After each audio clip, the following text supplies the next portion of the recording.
Everybody, it's almost time for the Blitz, and Brian's in the newsroom with the 2-minute warning from Pizza Hut. Yeah, the Pizza Hut 2-minute warning. We are ready to go, serving it hot and fresh. We've got lots of good highlights. Now, these two teams, South Creek and White Oak, both had really good starts to the season, but then lost last week trying to rebound. Let's see how they would do tonight. Would they rebound, or would it be the start of some miserable things to come? Well, for White Oak, they ran out against an undefeated Topsail team, and Topsail, yeah, they got this big old running back. Look at number 15, Hayden Walsh, just carry the pile and knock people over. And I guess he hits the weight room too, huh? That would get down to the goal line, set up Noah Laval. He would set up a touchdown. Topsail would take the early 7-0 lead. And Coach Jonathan Bird says, okay, we live too, bro. We're going to come right back down the field, and check this out on the reverse handoff. And that's going to be Paul Lenhart. He's had a good start to the season. Gets them down inside the red zone. They'd have to settle for the field goal. And when you have to settle for field goals, and the other team scoring touchdowns, they're probably not going to win. But Kayla says, hey, White Oak #1, but they would fall in this one 35-10. They lose. How about South Creek? They were in action at home tonight, taking on Southeast Halifax. And the Cougs, off to a good start, but lost last week to the rivals Riverside. So trying to come back, and check out the beautiful pass by Jeffrey Cobb. He's got his man. That's Jaron Purvis. And then you get down to the goal line. You're just going to hand it right off to Zakiah Cherry, and he's going to score, and South Creek is going to get the win easily, 26-0. So South Creek rebounds. How did other teams do tonight? We've got some great games between Havelock and Rose and Southwest Onslow and East Duplin. We got to show you, but first, let's go into the Zebra Zone. I'm looking for a good game. For both teams, very strong, both on offense and defense. We've talked about what both teams do on as they run their sets, and hope we put out a good show for you guys.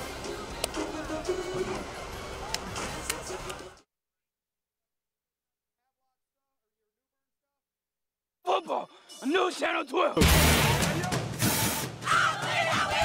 It's going to be a September to remember. Always watch the Blitz on TV. It's my favorite show. We're starting to separate the contenders from the pretenders. Here we go, baby. In this week 4 edition of the Blitz. Wes Craven hits the road to Morehead City for a red, white, and blue showdown at West Carteret. It was a special night at the Corral honoring Southwest Onslow stars of the past, but East Duplin wasn't to spoil the festivities. Whoa, let's go Eastern Blitz! And J.H. Rose and Havelock were slinging the pigskin around in an early season battle of unbeaten. Go ahead and smile. We're about to ram a bunch of highlights into your TV. Blitz, stop now!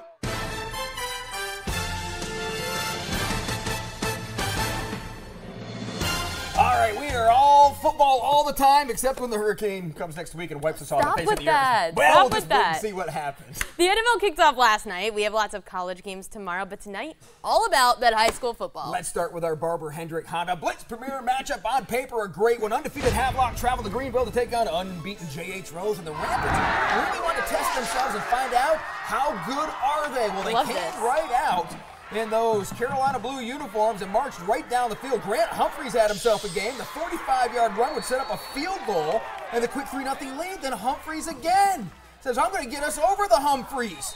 That touchdown made it 10-0, and Caleb King says, we're down 10. When's the last time we were down 10-0? Anthony Harris says, no problem, Coach. I got your back. Harris headed to Tennessee on that football scholarship, showing why. He can do it offensively. So fast. Can do it defensively. He just looks great. That made it cut the lead to 10-7, and then Anthony Harris. He can throw too. 31 yards for the year, just like Pharaoh Cooper used to when he converted to quarterback his senior year. That was Welton Spotsville. Well, Coach Wotecki says Welton Welton Spotsville with Larry Fedora in attendance watching his future college coach.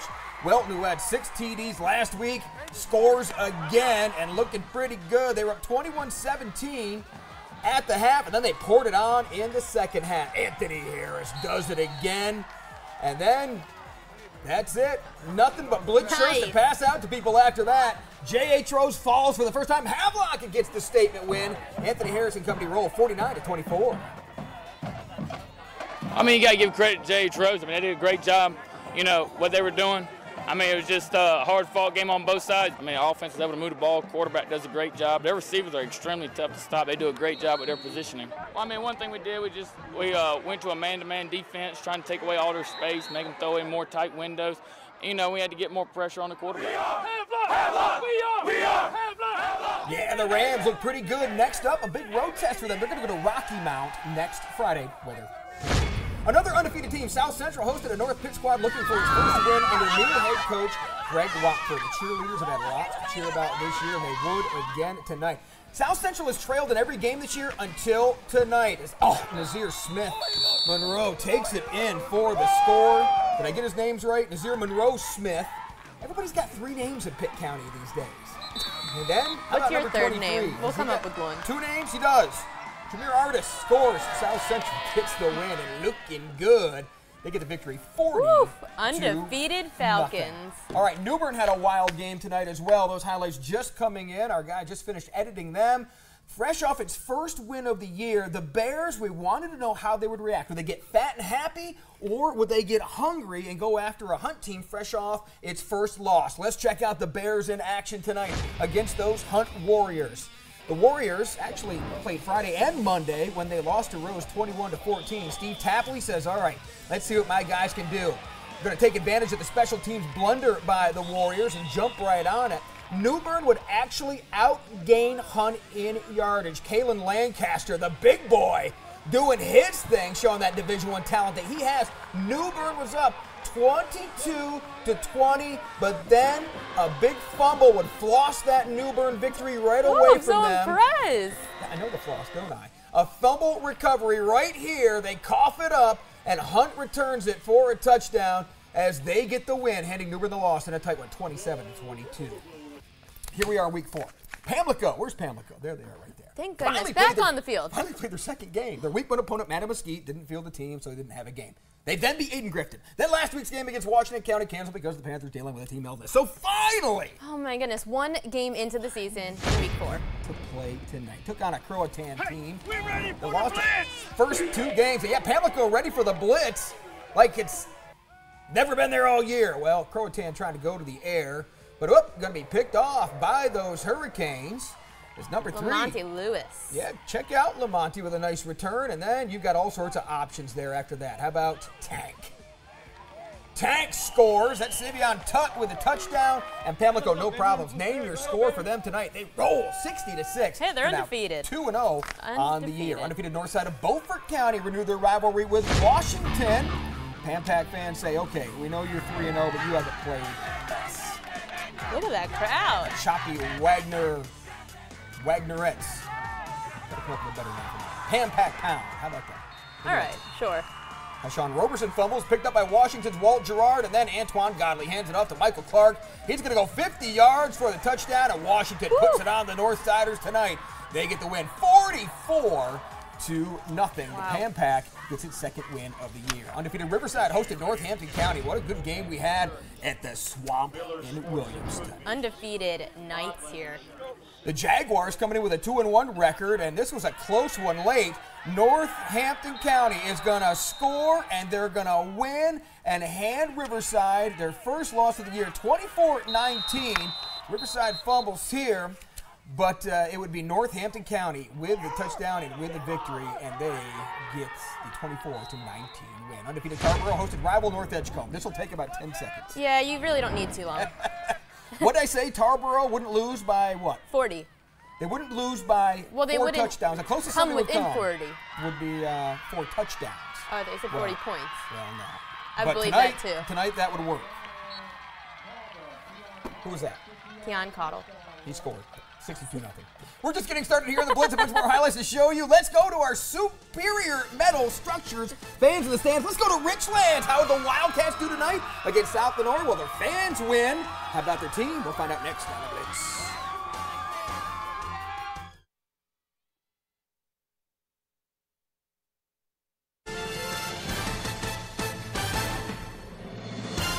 Lots to get to in this segment. East Duplin, Southwest Onslow. Long, rich history of playing games. So the Panthers were the perfect opponent for a celebratory night at the Corral. The Stallions hosted East Duplin. During halftime, they celebrated 400 wins in program history, and then a little surprise, they named the field after longtime coach Phil Padgett, who says, yeah, he was kind of surprised. I didn't think that was going to happen. That was just a real nice honor, and my mom came, and my sisters and brother. I mean, that was the biggest surprise of all. They're always from Charlotte to see that, so I feel guilty because, you know, I don't go up there enough, and they came down for that, so it was very special.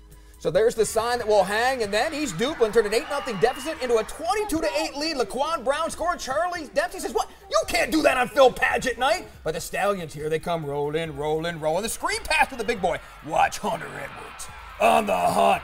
Big boys can run too, Ariel. Look at him go all the way down. That was set up his own touchdown. Not you. To 22-15. And the coaches at East Duplin said, we got to hang on, man. Look at the scoreboard. 15 seconds to go. Southwest Onslow down 22-15. They're just going to throw it up. Darius Thomas, winging a prayer, and he finds Jerick Foster for the touchdown.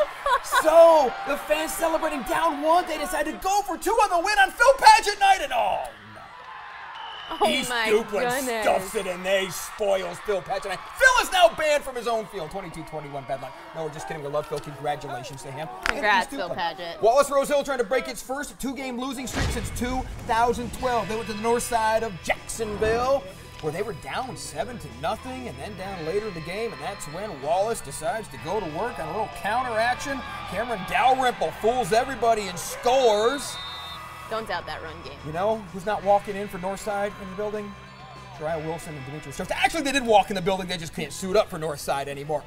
Northside then coughed it up. Wallace recovers, and Coach Pollock says, oh, man, it's just going to be that kind of year, isn't it? Wallace would score late and gets the win to get off the schneid. They win at 22-21.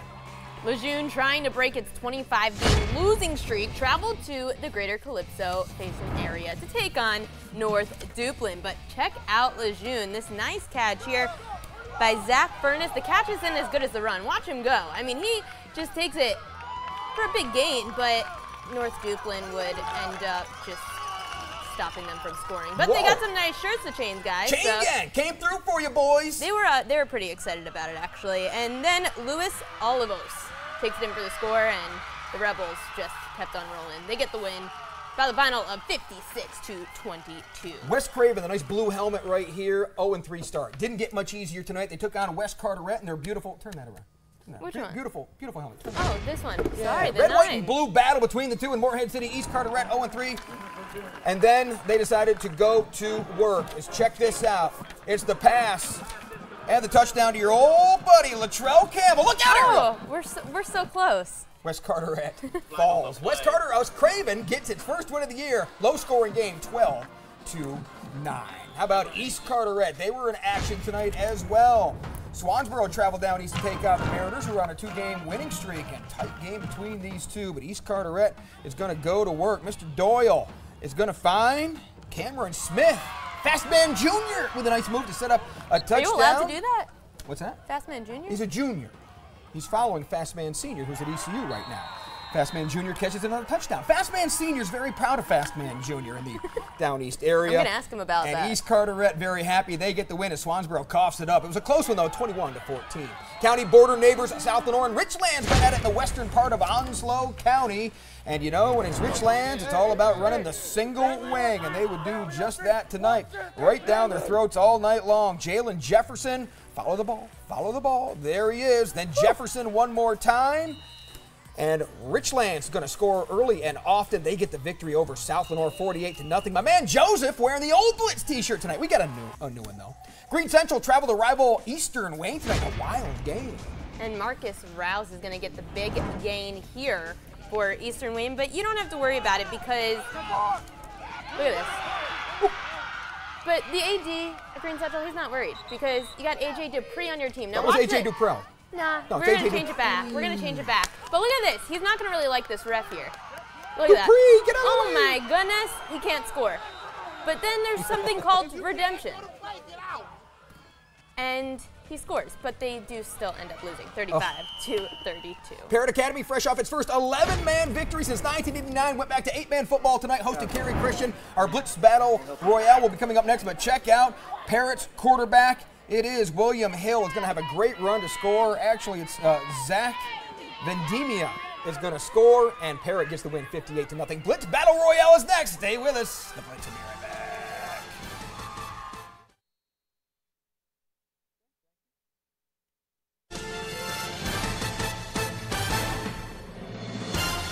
Get so bored during those commercial breaks. Oh yeah, especially your knee just almost fell off. People only knew what we did. One of these days we're going to go Facebook Live behind the scenes. We have a lot of great rivalries in our 15-county viewing area. None gets as chippy as the annual grudge match between Farmville Central and Aiden Grifton. That's why it's tonight's Battle Royale.